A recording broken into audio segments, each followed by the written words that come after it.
चलिए ठीक है। देखिए हम लोग एक्सरसाइज 7.10 डिस्कस कर लिए थे, जिसमें से देखिए 7.11 जो है ना प्रॉपर्टी बेस्ड क्वेश्चन है। तो यहाँ पर देखना कि देखिए ऐसे तो लिखा है इसमें एक्सरसाइज 7.11 में ना कि प्रॉपर्टी का यूज करना है। तो एग्जाम में तो आपको लिखा नहीं रहेगा, आपको समझना पड़ेगा कौन सी क्वेश्चन में कौन सी प्रॉपर्टी लगाएंगे। तो थोड़ा सा आप कोशिश करना है कि इसमें प्रॉपर्टी क्यों लग रहा है, कौन सी प्रॉपर्टी को हम प्रीफर कर रहे हैं, क्यों कर रहे हैं, इस बात को ध्यान रखना है। समझ गया ना। तो आप ऐसे भी देख लेना कि अगर आप कोई भी फंक्शन है तो उसका अगर हम इंटीग्रेशन करते हैं, समझ गए ना, तो जब हम उसका इंटीग्रेशन करते हैं तो अगर हो जाता है तो कोई वहाँ प्रॉपर्टी की ज़रूरत नहीं है। भाई प्रॉपर्टी कहाँ लगाएंगे, वो कुछ ऐसा फंक्शन होगा जहाँ पर हमको इंटीग्रेशन में दिक्कत हो। समझ गया ना। खूब सारा रूल जो हम लोग इंडेफिनिट वाला पढ़े थे, इंडेफिनिट वाला सारा रूल देख लिए, लगाएंगे नहीं होगा तो कहीं ना कहीं प्रॉपर्टी लगेगा ऐसे। और कुछ आपको देखी कर समझ में आ गया हाँ इसमें प्रॉपर्टी ही लगेगा। समझ गए ना। तो इसमें कोई दिक्कत नहीं होगा, बस आपको समझना है कि कौन सी, इसमें दिक्कत यही होगा कि कौन से प्रॉपर्टी को हम कहाँ प्रीफर कर रहे हैं। समझ गया ना। तो आपको इसमें थोड़ा सा ध्यान देना है। ऐसे तो आपको समझ में आ जाएगा कि हाँ ये प्रॉपर्टी वाले क्वेश्चन है, लगेगा प्रॉपर्टी ही लगेगा, लेकिन ये प्रॉपर्टी कौन सा अप्लाई हो रहा है ये ध्यान देना है। समझ गया ना। तो पर्पस यही रखना। ओके चलिए ठीक है। देखो पहला क्वेश्चन तो हम कई बार डिस्कस किए हैं, एक्सरसाइज हमका ये 7.11 डिस्कस कर रहे हैं हम लोग। ठीक, तो पहला देखो क्वेश्चन क्या है। पहला देखिए 0 से π/2 है और ये cos स्क्वायर x है और ये dx है। ठीक, इसका वैल्यू निकालना है। अब देखो आप यहाँ कोई प्रॉपर्टी की इसकी जरूरत तो नहीं है, आप ऐसा कर लेंगे, बिना प्रॉपर्टी के भी आप कर लेंगे। ठीक, तो यानी cos स्क्वायर x का अगर मान लीजिए आपको dx निकालना है तो आप कैसे निकालेंगे। cos स्क्वायर x का अगर dx बोलेंगे तो आप कैसे निकालेंगे। तो आप उसको ऐसे कुछ बनाए पहले, ऐसे आप बनाकर किए थे, याद है। यानी 2 cos स्क्वायर x का फॉर्मूला ये लगा देंगे, 1 + cos 2x, ये ऐसे कुछ dx ये कर देंगे। तो यहाँ पर देखो ये तो इंडिफिनिट का क्वेश्चन हो गया। भाई हम डिफिनिट में ही प्रॉपर्टी लगाएंगे, इंडिफिनिट में तो प्रॉपर्टी कोई है ही नहीं। ठीक, तो ये चीज़ें आप यहाँ पर नहीं सोचेंगे जो हम लोग इंडिफिनिट में सोच रहे थे। हाँ अगर आप कर ले रहे हैं तो ठीक है, कोई दिक्कत नहीं है, आंसर में कोई डिस्टर्बेंस नहीं होगा, बस वही होगा थोड़ा कॉम्प्लेक्स होगा कैलकुलेशन वगैरह। और क्या हो सकता है, मतलब आप इसका इंटीग्रेशन कर लिए, वैल्यू रख दिए, हो गया, डेट इज फाइनल। बट यहाँ पर ये प्रॉपर्टी लगाएंगे तो ये इजी पड़ेगा। ठीक ना। अब यहाँ पर कौन कौन प्रॉपर्टी आप पढ़े हैं, 4 या 5 6 जो भी प्रॉपर्टी है, जो मेन होता है वो 4-5 हम बताए थे आपको, आप लोग को। ठीक, तो कहने का मतलब है कि यहाँ पर प्रॉपर्टी कौन सा लगाएंगे। देखिए ये प्रॉपर्टी हम लोग देखे थे, a से b f(x) dx। ये यहाँ पर देखिए upper lower limit upper limit को जोड़कर x में से माइनस कर देते थे, ये प्रॉपर्टी यहाँ पर अप्लीकेबल हो जाएगा। अब ये प्रॉपर्टी क्यों लगा रहे हैं, ये वाली प्रॉपर्टी को हम क्यों यूज कर रहे हैं। जैसे a है b है, a + b - x dx। अभी इस प्रॉपर्टी का हम क्यों यूज कर रहे हैं भाई, हम इसका यूज क्यों कर रहे हैं भाई, समझ गए। इसको हम प्रॉपर्टी को क्यों यूज कर रहे हैं। तो देखो आप प्रॉपर्टी और आप अपने पास रख लीजिए कि और कौन सी प्रॉपर्टी हम इसमें लगा सकते हैं। लगा कर देखो, उसका आउटपुट देखो, उसका एक्शन करने के बाद आप उसका रिजल्ट देखो कि उसका सिग्निफिकेंस कहाँ तक है। मतलब जब हम ये प्रॉपर्टी को यहाँ पर फुलफिल कर रहे हैं, ये लगा रहे हैं, तो मेरा जो रिजल्ट हो रहा है वो क्या बन रहा है, वह रिजल्ट को देखो, फिर दोनों से कंपेयर करो कि पहले क्या था, प्रॉपर्टी लगाने के बाद क्या है। अब इन दोनों को देखो कि कैसे हम इसको करेंगे, कौन सा प्रॉपर्टी लगा रहे हैं, उसका आउटपुट क्या है। आप ऐसे सोच कर चलोगे तो फिर आपको कोई दिक्कत नहीं होगा। कहीं अगर मान लीजिए कॉम्प्लेक्स होगा, यहाँ तो ये प्रॉपर्टी हम लिख दिए, आप समझ गए कि हाँ यही प्रॉपर्टी यहाँ पर लगेगा। कैसे पहचाने कि ये प्रॉपर्टी लग रहा है, समझ गया ना। तो देखिए जब भी ये वाला प्रॉपर्टी लगाएंगे, इस बात को ध्यान रखना है कि जब a और b यहाँ पर लोअर लिमिट होगा, जब इन दोनों को ऐड करोगे ना तो इसमें जब रखोगे ना तो ये फंक्शन कोई और हो जाएगा, वो चीज़ें नहीं रहेगा। ये पहली बात तो ये है, बात समझ गया ना। मतलब 0 और π/2 को ऐड करोगे तो π/2 और cos π/2 - x होगा, तो cos स्क्वायर π/2 - x यानी sin स्क्वायर x हो जाएगा। तो cos square x sin square x, तो पहले तो cos स्क्वायर x है, अब तो sin स्क्वायर x हो गया। तो अब ये पहले फंक्शन cos स्क्वायर x था, मतलब ये प्रॉपर्टी लगाने के बाद कुछ फंक्शन अलग हो गया। तो ये भी एक उसका रिकग्नाइज है, मतलब आप उसको ऐसे रिकग्नाइज कर सकते हो, पहचान सकते हो। ठीक ना। तो कुछ ऐसे है कि जब भी आप ये रखोगे, और दूसरी बात है कि जब उनको ऐड कर लोगे ना, अब ऐड क्यों करेंगे, क्योंकि i का वैल्यू हमको निकालना है। दूसरा इक्वेशन लाएंगे i = 0 से π/2 sin स्क्वायर x लाएंगे, तो दोनों को माइनस करते हैं तो i कैंसिल हो जाएगा। हमको i का वैल्यू निकालना है, इसका i हम एज्यूम क्यों किए हैं, यानी इसका हम वैल्यू निकालना चाहते हैं। अब इसका वैल्यू निकालेंगे तो i का वैल्यू हमको निकालना है, तो ऐसा हमको करना है कि दोनों इक्वेशन को हम ऐड ही करेंगे, माइनस तो कर नहीं सकते हैं। तो ऐड करने के बाद देखो रिजल्ट क्या हो रहा है, cos square x sine square x हो जा रहा है। ठीक, cos square x sine square x हो जा रहा है। तो यहाँ पर देखिए ये समझ गया ना कि इसका जब भी हम ये लोअर लिमिट अपर लिमिट रख रहे हैं तो 0 और π/2 को ऐड कर रहे हैं तो ये साइन स्क्वायर एक्स मिल रहा है, तो दोनों को ऐड करने के बाद वो 1 हो जा रहा है। तो कहीं ना कहीं आप इजी देख लिए ना, तो लगाते लगाते आपको थोड़ा सा ये हो जाएगा, लेकिन हम कोशिश करेंगे कि आपको ये प्रॉपर्टी इसमें क्यों यूज हो रहा है ये हम कोशिश करेंगे समझाने को। आप लगा ले रहे हैं प्रॉपर्टी वगैरह यूज कर ले रहे हैं, आप कर लोगे सही है, लेकिन आप उसको समझिए कि कौन सा हम लोग प्रॉपर्टी लगा रहे हैं। कुछ क्वेश्चन में और आएगा आपको, तो ये प्रॉपर्टी यहाँ पर यूज होगा। बात समझ गए? चलिए ठीक है, आइए देखिए इधर। तो यानी चलिए इसको तो कर ही देते जब लिख दिए, तैसे तो बताए ही हैं। ये 0 से π/2, अब ये कितना आ जाएगा, साइन स्क्वायर एक्स हो जाएगा। अब साइन स्क्वायर एक्स तो समझ गए आप लोग कैसे हम लिखे साइन स्क्वायर एक्स। ये 0 और π/2 जोड़ेंगे तो π/2 minus x, cos square π/2 minus x, sine square x, दोनों को ऐड कर दिए, फर्स्ट और सेकंड को ऐड कर दिए। भाई इंटीग्रेशन की वैल्यू निकालना है, आई की वैल्यू निकालना है, तो 2i इक्वल टू कितना हो जाएगा, 0 से π/2 ऐड करेंगे तो लिमिटिंग वैल्यू वही रहेगा, sign square x cos square x x हो जाएगा, dx हो गया 1 हो जाएगा। ये दोनों को ऐड करेंगे तो आइडेंटिटी पढ़े हो, cos square x plus sign square x 1 का dx कर दिए dx, ये 1 इंटू dx। अब ये 2i, अब dx कितना हो जाएगा, x हो जाएगा, और ये लिमिटिंग वैल्यू देखो 0 से π/2 अब रख दीजिए, तो i इक्वल टू कितना हो जाएगा, x का वैल्यू π/2 माइनस 0, π/2 माइनस 0 π/2 और इंटू 1/2 रिवर्स कर दिए, तो i का वैल्यू कितना आ जाएगा, π/4। This is answer. समझ गए ना? तो यही करना था। तो आप प्रॉपर्टी समझ गए। चलिए आगे वाले में देखना प्रॉपर्टी हम कौन सा यूज कर रहे हैं, ठीक ना। कोशिश करना आप लोग की प्रॉपर्टी को हम क्यों यूज कर रहे हैं, क्योंकि मेन देखिए आप ये बिना प्रॉपर्टी का भी ये हो जाता है, आप पढ़े हो इंटीग्रेशन तो इसका कर ही लेते हैं, यहाँ कोई उतना इंपॉर्टेंट नहीं था प्रॉपर्टी, लेकिन प्रॉपर्टी लगाने से थोड़ा इजी हो गया।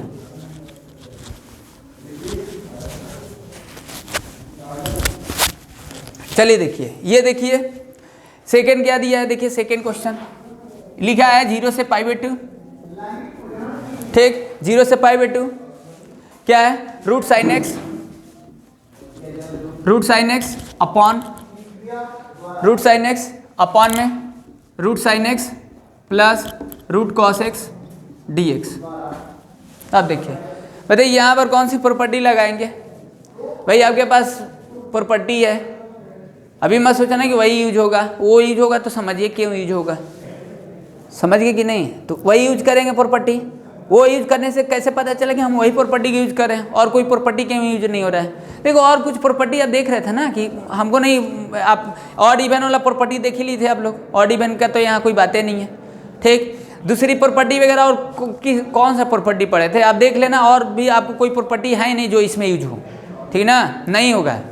कौन सा प्रॉपर्टी, हम ये प्रॉपर्टी यूज करेंगे, ये 2a है, ये 0 है, तो हम इसको ऐसे लिख सकते हैं 2 0a, ये तो यूज नहीं होगा, समझ गए कि नहीं, ये सब प्रॉपर्टी यूज नहीं होगा, ऑड इवन वाला यूज होगा ही नहीं, ये वाला प्रॉपर्टी तो यूज होगा नहीं, a b f x d x, इसको हम ऐसे लिखेंगे a c f x d x plus c से b f x d x. ये तो हम आपको बताए ही थे कि एक्सेप्शनल है, मॉड वगैरह में यूज होगा, ठीक ना। ये प्रॉपर्टी मॉड में हम यूज करेंगे, यहाँ तो ये यूज करेंगे नहीं। जैसे देखिए चलिए अब क्या करेंगे, देखिए वही प्रॉपर्टी यूज कर दे रहे हैं। कौन सी प्रॉपर्टी, ये अपर लिमिट लोअर लिमिट को ऐड करके x में से माइनस कर दो। हाँ, प्रॉपर्टी यूज करने के बाद देखिए कि क्या इसका इंटीग्रेशन आसान है, हाँ आसान है, क्योंकि जब भी प्रॉपर्टी लगाओगे 0 और π/2 को ऐड करोगे तो ये cos x हो जाएगा, भाई sine π/2 minus x cos x, ये cos x हो जाएगा, ये sin x होता है, डिनोमिनेटर दोनों का सेम हो जाएगा, ये फंक्शन तो रहेगा ही, समझ गया ना। लेकिन ये फंक्शन में चेंज हो रहा है, बताए थे ना कि जब भी आप ये प्रॉपर्टी यूज करेंगे तो ये हमेशा फंक्शन चेंज हो जाएगा, वो फंक्शन नहीं रहेगा, न्यूमरेटर तो अलग हो जा रहा है ना, तो कहीं ना कहीं ये कोई दूसरा हमको फंक्शन मिलेगा। तो ये 0 से π/2 ये हो जाएगा cos x, और ये कितना आ जाएगा cos x, और ये कितना आ जाएगा रूट में sin x, ये और ये dx, ठीक। ये 0 से π/2 sin x plus cos x, i equal to 0 से π/2 cos x प्लस sin। कैसे लिखे हैं, 0 π/2 को ऐड करेंगे तो sin 90 minus theta cos theta, यहाँ भी देखो cos 90 minus theta sin theta, ये cos 90 minus sin 90 minus theta cos theta, दोनों को ऐड कर दो। देखो दोनों को ऐड करोगे तो क्या मिलेगा मेरे को, 2 इंटीग्रेशन 0 से π/2 क्या बनेगा बताइए, डिनोमिनेटर दोनों का सेम ही है तो न्यूमरेटर को लिखना है, numerator sin x plus root cos x, और अपॉन में डिनोमिनेटर दोनों का सेम ही है, डिनोमिनेटर लिख देना है sine x plus cos x. ठीक, अब देखो न्यूमरेटर और डिनोमिनेटर दोनों सेम ही हो गया, कितना ईजी हो गया, कैंसिल हो गया। तो 2i इजकल टू 0 से पाई बाई 2। ठीक, ये dx हो जाएगा 1 हो गया, तो ये कितना आ जाएगा, i का वैल्यू पाई बाई 4, यही आंसर हो जाएगा। समझ गए? तो यानी dx का x हो गया, x का वैल्यू रख दे pi by 2 minus 0 pi by 2, इसको रिवर्स कर दिया, i is equal to pi by 2 into 1/2, तो पाई बाई 4 हो गया। ठीक, चलिए, तो ये प्रॉपर्टी देख ली, यही प्रॉपर्टी लग रहा है। आप और भी सोच सकते हो कि ये प्रॉपर्टी का क्यों यूज नहीं कर रहे हैं।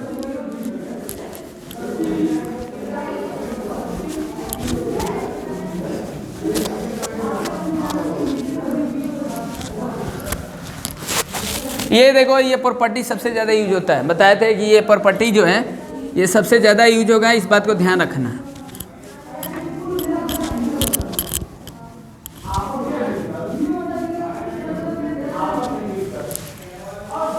चलिए देखिए, क्वेश्चन नंबर 3 देखिए क्या है, 0 से पाई बाई 2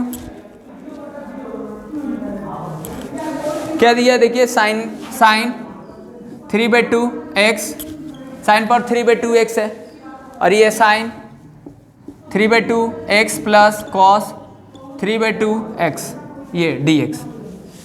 ठीक, ये वही प्रॉपर्टी यूज कर देंगे। क्यों यूज करें, देखो ये डिनोमिनेटर दोनों का फिर सेम हो जाएगा, वही चीज़ हो जाएगा। तो i इजकल टू कितना, 0 से पाई बाई 2 कितना लिखेंगे, अब लिख कर थोड़ा कर दें, pi by 2 minus x power 3/2 ऐसे। फिर इसी तरीके से देखिए sine pi by 2 minus x power 3/2 plus कितना cos pi by 2 minus x power 3/2, ये और ये dx। ठीक, लिखे समझ में आया? अपर लिमिट लोअर लिमिट को ऐड करके माइनस कर दिए x को।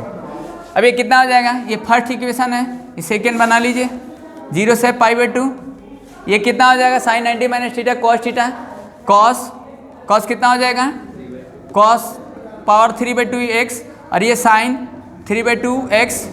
चलिए कॉस होगा उसका हम लिख दिए हैं, कोई दिक्कत नहीं है, cos 90 minus theta sine theta, sine 90 minus theta cos theta, यहाँ लिख दे रहे हैं कॉस 3/2 एक्स, और ये dx, ये सेकेंड होगा।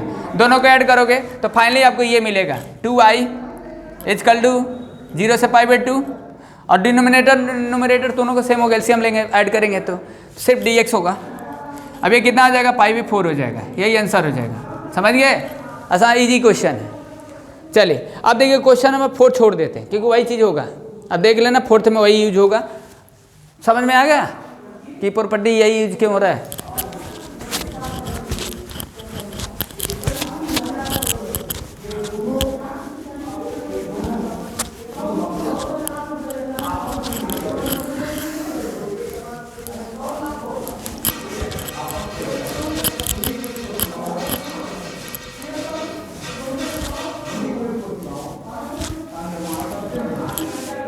चलिए देखिए 5 देखिए, 5 क्या दिया है, -5 से 5 दिया है, और मॉड x प्लस 2 दिया है, dx दिया है। तो देखो ये वाला प्रॉपर्टी हम बताए थे, इसमें कौन सी प्रॉपर्टी यूज होगा, इंपॉर्टेंट क्वेश्चन है, ध्यान देना है आप लोग को। ये देखिए a b fx dx, इसको हम कैसे ब्रेक करेंगे, बताए थे कि a से c fx dx plus c से b fx dx, मतलब ये फंक्शन को हम ऐसे इस तरीके से ऐड करके लिखेंगे, ठीक ना। ये मतलब a और b के बिटवीन हम c वैल्यू पता करेंगे, और वो c वैल्यू 1 से ज़्यादा भी हो सकता है, बताए थे आपको जब इंट्रोडक्शन बता रहे थे। तो हम क्या करेंगे, पहले हम इसके बिटवीन हम वैल्यू निकाले थे x प्लस 2 को, तो x प्लस 2 होगा, ये पता है कि एब्सोल्यूट वैल्यू होता है, मॉड के अंदर जो भी होता है प्लस नहीं होता है वैल्यू, तो ये x plus 2 greater than equal 0 लिख दिए। यहाँ से जो एक्सट्रीम वैल्यू होगा, जो x का वैल्यू होगा वो कितना हो जाएगा, x का वैल्यू -2 होगा। ठीक, अब -5 और -2 और 5 इसके बिटवीन रख दिया, -5 और 5 के बिटवीन -2 है। अब इसको ब्रेक कितना में करेंगे, देखिए हमको निकालना है इसका, -5 से 5 x प्लस 5 ये dx, इसको क्या करेंगे, इसको लिखेंगे देखिए -5 से -2 fx dx, अब यहाँ पर देखिए -2 से कहाँ लिखेंगे, -2 से 5 लिख देंगे fx dx। अब यहाँ पर देखिए हम आपको बताए थे कि fx अब क्या लेंगे भाई, fx आपके पास क्या है, fx आपके पास देखिए मॉड को तो हम लोग इंटीग्रेशन डिफ्रेंसिएशन तो किए नहीं है, ठीक, यानी fx आप x+2 का बात होगा।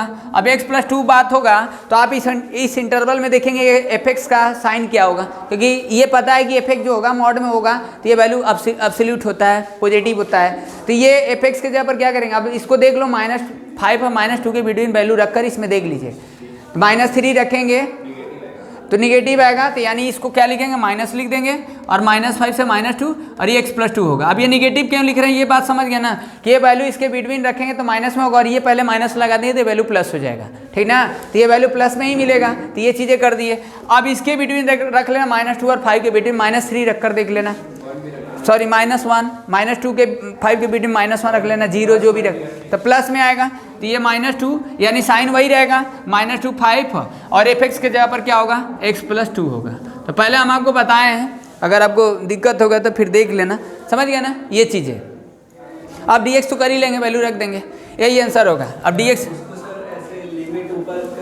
हाँ, इसको लिमिट अगर आपको चेंज करना है तो आप कर सकते हो, -2 कर दिए, 5 कर दिए, -5 और ये x+2 हो गया, ये dx हो गया। प्रॉपर्टी यूज कर दी, ये जानते हैं लोअर लिमिट अपर लिमिट को चेंज करते हो तो पॉजिटिव से निगेटिव हो जाता है।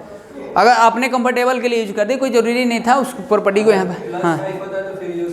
हाँ ठीक ना, और ये एज इट रहेगा -2 से 5 और ये x+2 dx हो गया, बस ठीक ना। तो आप कंप्यूट कर लेना, आ जाएगा।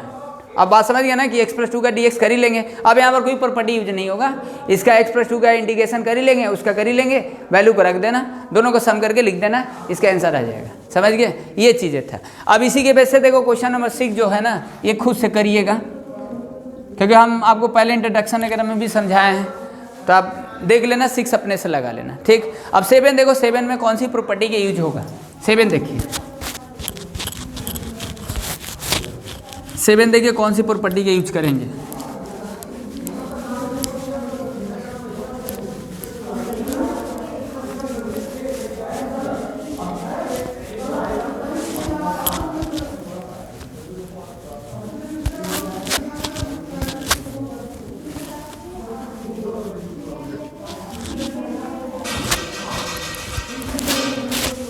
देखिए 7 में